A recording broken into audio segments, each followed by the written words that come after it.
The opponent stepped in behind the jab. Bruce shifted just outside the line. A light touch to the forearm, reset. Again, a low kick lifted toward Bruce's lead leg. He raised his shin slightly, absorbed it without drama, set the foot down in the same place. Nothing escalated. The room adjusted to that tempo. You could feel it. The audience wasn't leaning forward anymore. They were studying, not anticipating. It had become a match about refinement, not surprise. The opponent circled to his left. Bruce mirrored without chasing. Their lead feet hovered within inches of each other, neither committing to a deeper entry. Distance remained consistent, almost measured by instinct. When the opponent feinted high, Bruce's guard reacted just enough to acknowledge it. Not exaggerated, not dismissive, just calibrated. A small exchange followed. Jab, cross that stopped short. Bruce's shoulder rolled slightly. His rear hand hovered near the center line, ready but unhurried. Again, nothing dramatic.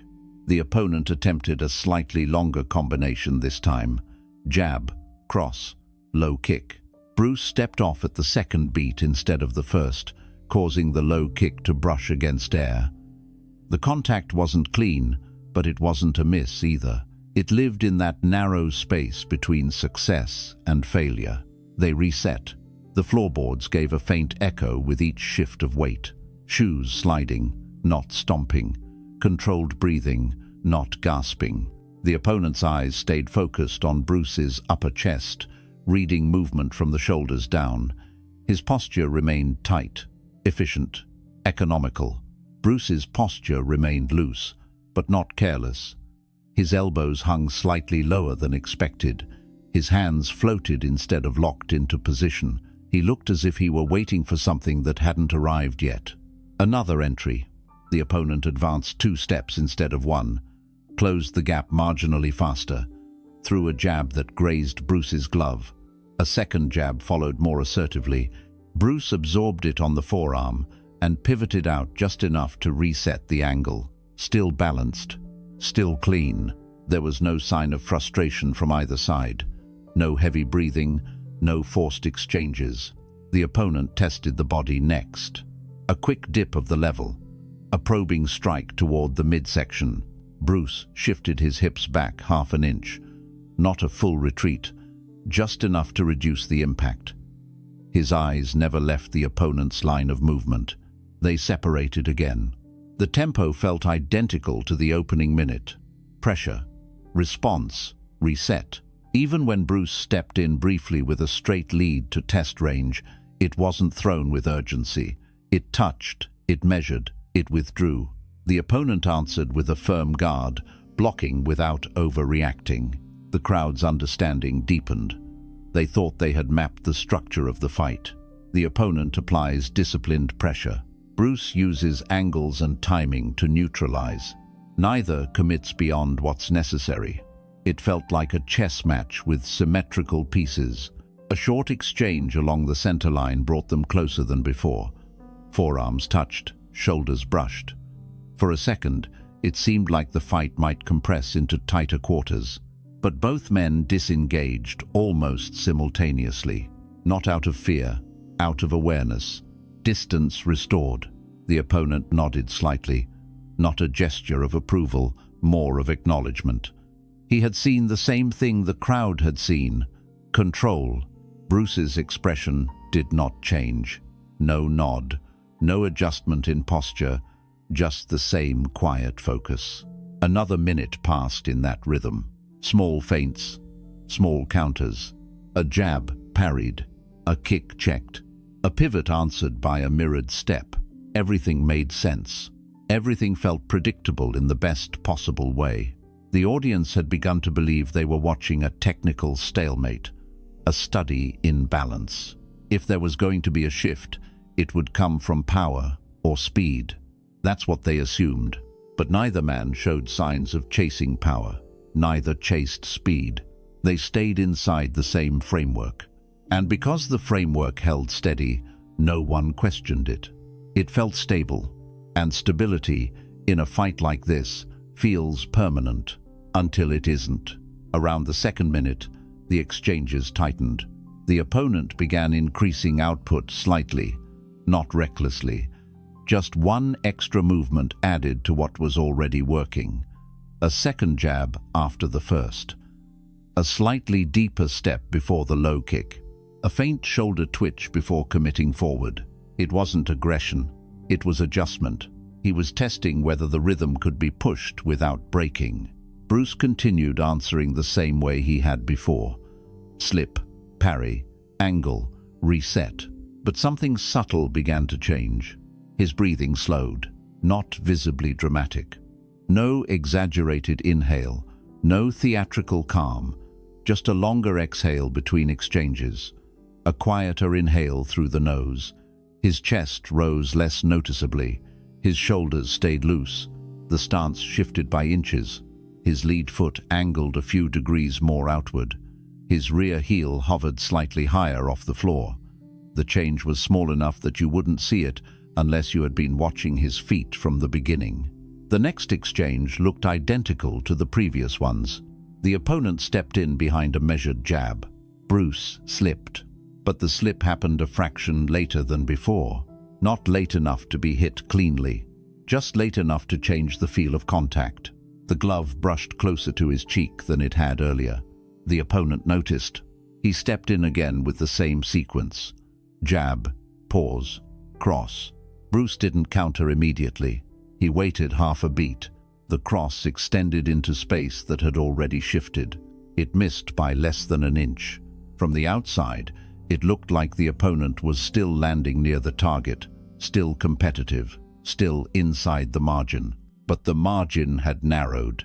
Bruce wasn't faster. He wasn't throwing more. He was arriving differently. When the opponent attempted the low kick again, Bruce checked it with slightly earlier hip engagement than before. Not a full lift of the shin, just enough to reduce the weight of impact. The kick landed, but it felt lighter. The opponent reset and tried the same sequence with a quicker tempo. Bruce did not speed up. He stayed at the earlier pace. Now the timing no longer aligned perfectly. The opponent's second jab met glove instead of air. The cross extended into a space Bruce had already left. Still balanced, still technical, but the edges were beginning to blur. Bruce widened the space after each reset by an inch or two. Not enough to look like retreat, just enough that the opponent needed one extra micro step to close distance before striking. That extra step required commitment. Commitment creates exposure. The opponent's front foot began landing slightly heavier as he pushed forward to reclaim the original distance. His weight distribution shifted subtly toward the front leg. Bruce noticed. He didn't exploit it directly. He simply adjusted his angle again. Instead of sharp pivots, he began using shallow diagonals, sliding just off the center line rather than rotating fully out of range. That forced the opponent to turn his hips more aggressively to stay aligned. The rhythm was no longer symmetrical. Earlier, the opponent advanced, and Bruce reacted within the same cadence. Now the opponent advanced, and Bruce reacted slightly outside that cadence. A jab skimmed air where Bruce's head had been half a second earlier. The opponent tried doubling the jab to compensate. Bruce stayed just outside the second extension. It wasn't dramatic. It wasn't a clear miss, but it was no longer clean. The audience began sensing something without identifying it. There were no gasps, no sudden reactions, just a faint tightening of attention. The opponent added more feints now. Small shoulder rolls, quick level changes, testing for reaction. Bruce reacted less. He held position a fraction longer before moving. That created uncertainty. When the opponent dipped low, expecting Bruce to lift his guard slightly, Bruce didn't. He shifted his feet instead. The expected reaction didn't arrive. That small absence created hesitation. The opponent's strike started landing closer to the edges rather than the center. Gloves touched forearms more often than gloves touched target. Bruce had not increased aggression. He had not increased volume. He had changed timing by half beats and changed spacing by inches. The opponent began working harder to maintain the original pressure pattern. He stepped deeper on entries. His shoulders rotated more forcefully. He attempted to reassert rhythm through commitment. Bruce responded by reducing visible effort. Smaller steps, less upper body motion, more stillness between exchanges. The fight still looked even, but the effort distribution had changed. The opponent was now initiating with slight urgency. Bruce was responding with quiet control. The invisible shift had begun, and no one could point to the exact moment it happened. Bruce widened the space again after the next reset, not by stepping back dramatically, just by choosing not to fill the gap as quickly as before. Earlier in the match, when the opponent paused, Bruce would lightly step forward to keep the distance neutral. Now he stayed where he was. That small refusal created a slightly longer lane between them. The opponent noticed the space and moved to reclaim it. One extra half step. That half step required a decision: strike immediately or settle first. He chose to strike. The jab extended from a fraction farther out than earlier in the match. It still nearly reached. Nearly. Bruce tilted his head just off the center line and let the glove skim air. No counter. Just reset. The opponent tried again, this time stepping in deeper before releasing the jab. Bruce gave ground by inches, not feet. A small backward slide that preserved balance and angle. The jab fell short by the width of 2 fingers. It was subtle. From the crowd's perspective, nothing looked dramatically different. But the opponent's accuracy was now living in narrower margins. Bruce began shortening his own motions. Where earlier he would pivot cleanly out, now he slid diagonally with minimal rotation. His shoulders stayed more square than before. His stance looked slightly tighter. That changed the opponent's read. The opponent expected a larger exit and stepped accordingly. Instead, he found Bruce still within range, but not in the line of attack. It forced him to adjust mid-strike. Mid-strike adjustments cost efficiency. A low kick came again. Bruce didn't fully check it this time. He absorbed it partially while shifting his weight forward instead of back. That altered the exchange. Instead of resetting a distance, they ended closer. The opponent expected Bruce to disengage. Bruce didn't. He held center for half a breath longer. That half breath disrupted the expected rhythm. The opponent hesitated, just enough to reset his guard prematurely. Bruce tapped lightly at the lead hand and stepped offline. Not aggressive, just informational. The fight continued, but the tempo was no longer symmetrical.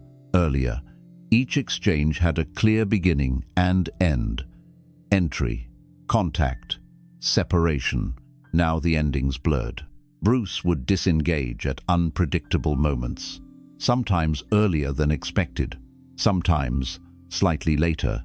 The opponent began overcommitting on entries that used to land cleanly. A jab-cross combination extended farther than before. Bruce didn't retreat fully. He let the cross pass close, almost brushing his shoulder, then stepped inside the arc instead of outside. No counter-strike followed, just position. Now the opponent was forced to turn his hips to realign. That turn cost him the next initiative. He reset first. Bruce waited. The audience sensed tension, but there was no dramatic exchange to justify it. The opponent increased feints again, more shoulder dips, more quick shifts of weight. He was searching for a predictable reaction. Bruce reduced his reactions further. When the opponent twitched high, Bruce's guard barely moved. When he dropped low, Bruce's feet adjusted instead of his hands. The expected defensive cues disappeared. Without those cues, the opponent's timing started drifting. His jab began arriving slightly early, his cross slightly late. A combination that had once flowed cleanly now felt segmented. Bruce was not striking more. He was striking less, but his presence in the space had changed. He stood slightly closer after resets. He drifted slightly farther when pressured. He controlled the invisible line where both men decided to act. The opponent tried to quicken the tempo to reclaim authority. A faster double jab. Bruce didn't accelerate to match. He delayed. That delay caused the second jab to extend into empty space. The opponent's shoulder rotated fully. Momentum carried him half an inch forward. Bruce slid diagonally and placed his lead hand gently against the opponent's chest. Not a strike, just contact. Then he stepped out. The contact forced the opponent to reset his footing. Again, no dramatic moment. But now the opponent was thinking about space. Earlier, he had been thinking about combinations. Now he was thinking about distance. That shift changed his posture. His guard tightened. His steps shortened. Bruce had not increased pressure. He had removed certainty. The opponent attempted another body attack, dipping lower than before. Bruce adjusted by stepping back at a shallower angle than earlier in the match. The strike landed light, off-center. They separated again, but this time the opponent's breathing was slightly heavier, not fatigued, just working harder. Bruce's breathing remained steady. The audience still believed the match was balanced, technically even, but the flow had tilted. The opponent was no longer dictating the exchanges. He was chasing the original pattern. Bruce had already moved beyond it. And because the shift had happened inch by inch, beat by beat, no one could say when control changed hands. It simply did. Bruce began shortening the visible exchanges even more. Where earlier he would allow a full 3-beat sequence to complete entry, contact, exit, he now interrupted somewhere in the middle. The opponent stepped in with a familiar combination: jab, cross, low kick. Before the kick could fully develop, Bruce shifted half a step inward instead of outward, not aggressively, just enough to compress the space. The kick still came, but it had to adjust mid-flight. It landed without structure. The opponent's hips weren't aligned. They reset, but now the reset didn't look identical. Bruce no longer returned to the same starting position. He angled a few inches to his right. The opponent mirrored. Another entry. Jab. Bruce didn't slip fully this time. He let the glove touch lightly against his lead hand and rotated his torso instead of his head. The difference was minimal, but the opponent had expected the earlier slip. When it didn't happen, his cross followed into a line that no longer existed. He had prepared for a target that had moved in a different direction. Bruce didn't counter. He stepped off. That was the pattern now. Not countering, not escalating, just displacing. The opponent tried to re-establish rhythm by increasing tempo again. 2 quick jabs instead of 1. Bruce didn't match speed. He held still for a fraction longer before moving. That stillness created uncertainty. The second jab extended farther than intended. The opponent's shoulder rotated fully. Bruce slid diagonally and brushed the extended arm aside with minimal force. Again, no strike, just interruption. The opponent withdrew slightly faster than before. He was no longer fully confident in the closing distance. His feet began planting harder. He was grounding himself more deliberately before committing. Bruce noticed. He began entering on micro-pauses instead of on attacks. When the opponent reset his stance, Bruce took half a step forward, not enough to strike, just enough to alter distance. That forced the opponent to adjust before initiating again. Now the opponent was initiating from positions he hadn't chosen. He was reacting to space rather than creating it. Another combination. Jab. Cross. Bruce leaned just inside the cross instead of outside, letting it pass over his shoulder. Their shoulders nearly touched. The opponent expected disengagement. Bruce stayed. Half a second longer. Not attacking, just occupying space. That half second disrupted the opponent's flow. He pulled back first. The room felt tighter, not louder, just more attentive. The opponent attempted to trap Bruce near the edge of the floor. He stepped forward more assertively, cutting the angle. Bruce didn't pivot sharply like before. He walked out on a shallow line, almost parallel. That small change meant the opponent's cut-off step overshot slightly. He had anticipated a sharper escape. Instead, he found himself slightly turned. He corrected quickly, but the correction cost him rhythm. Bruce recentered calmly. The opponent's guard tightened. He was thinking more now. Earlier, his movements were smooth. Now they were deliberate. He began feinting twice before committing. Bruce reacted less to the first feint, sometimes not at all. That forced the opponent to exaggerate the second. The more exaggerated the motion, the more recoverable it became. Bruce stepped into that recovery space. Again, not striking, just being present. He placed his lead hand lightly against the opponent's forearm and shifted to the side. That contact disrupted alignment. The opponent pulled back to regain stance, breathing slightly heavier now. Not exhausted, but processing. Bruce's breathing remained unchanged, even, measured. He reduced his own output further. Fewer probing touches, fewer visible counters. He was conserving motion. The opponent interpreted that as opportunity. He stepped in decisively with a firm jab cross. Bruce allowed the jab to approach closer than before, closer than comfort would normally allow. Then he shifted late.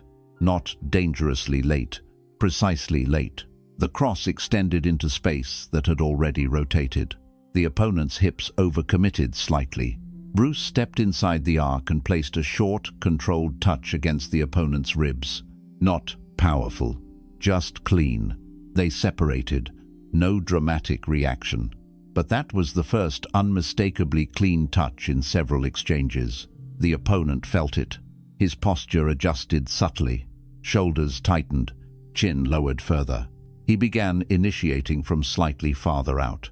That extra distance meant longer extensions. Longer extensions meant longer recovery windows.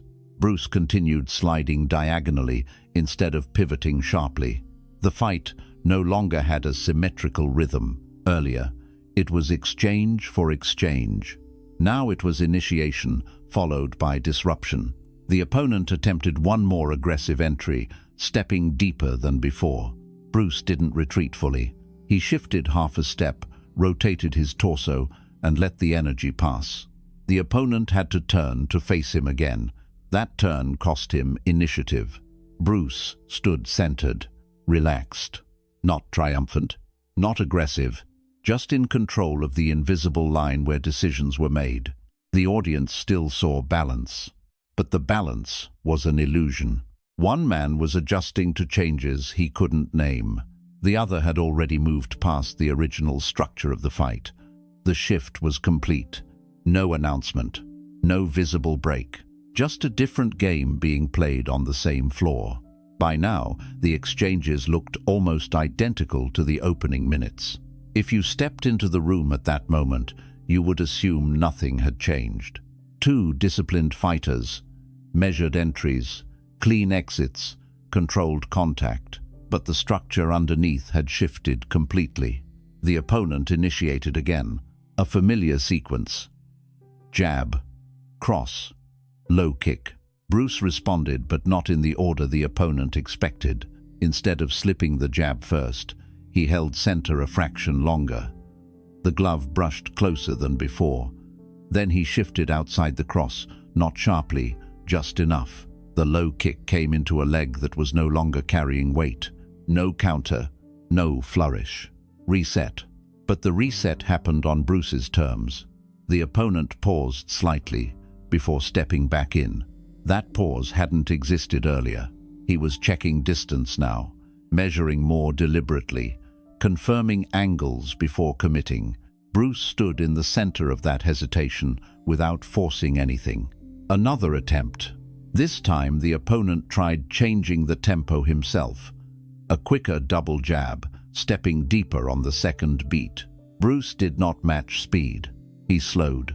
He let the first jab fall short, then moved just after the second had fully extended. Not early enough to avoid it comfortably, not late enough to be caught. Precisely in between.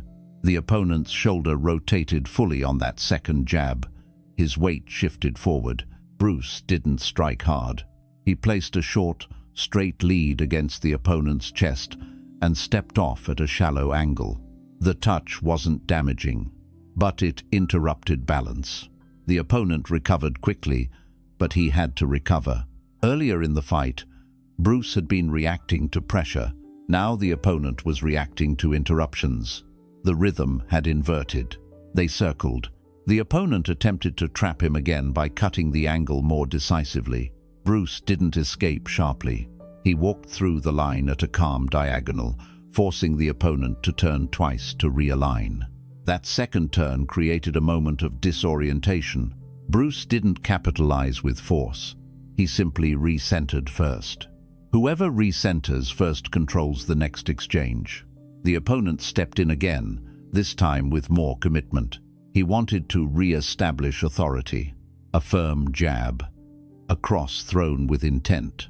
Bruce absorbed the jab lightly on the forearm and let the cross pass over his shoulder. Their shoulders nearly touched again.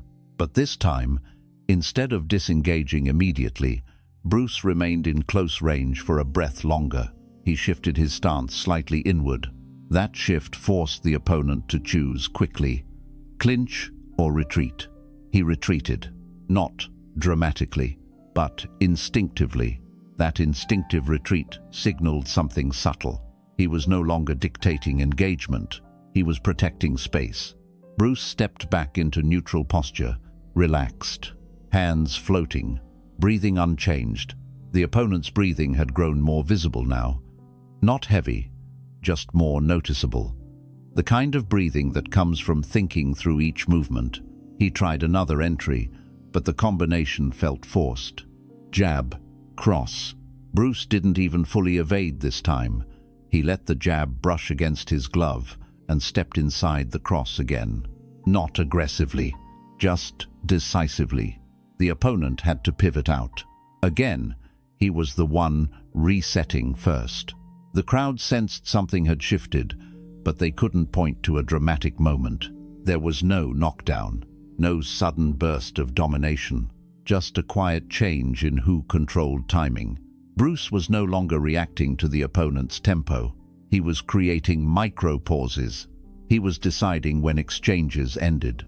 He was altering spacing by inches and timing by fractions. The opponent was still fighting the original match. He was still trying to win inside the earlier rhythm. But that rhythm had been dismantled piece by piece. The final exchanges reflected that difference. The opponent initiated. Bruce displaced. The opponent extended. Bruce redirected. The opponent reset. Bruce stood ready before the next entry. It remained technical. It remained controlled. But the tension had dissolved from Bruce's side. He was operating within a pattern only he understood. And because the change had been gradual half-beats, inches, breaths, it never looked dramatic. The rules of the match never changed. No fouls, no new techniques, no visible declaration. But the behavioral rules did.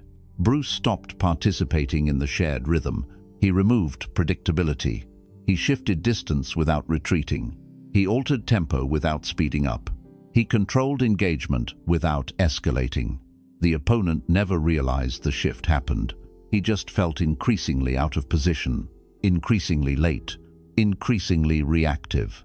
And by the time the match closed cleanly, respectfully, without spectacle, the balance had already tilted. The audience saw a competitive exhibition, two skilled men exchanging technique. What they didn't see was the quiet transfer of control. The rules never changed, but the pattern did, and that was enough.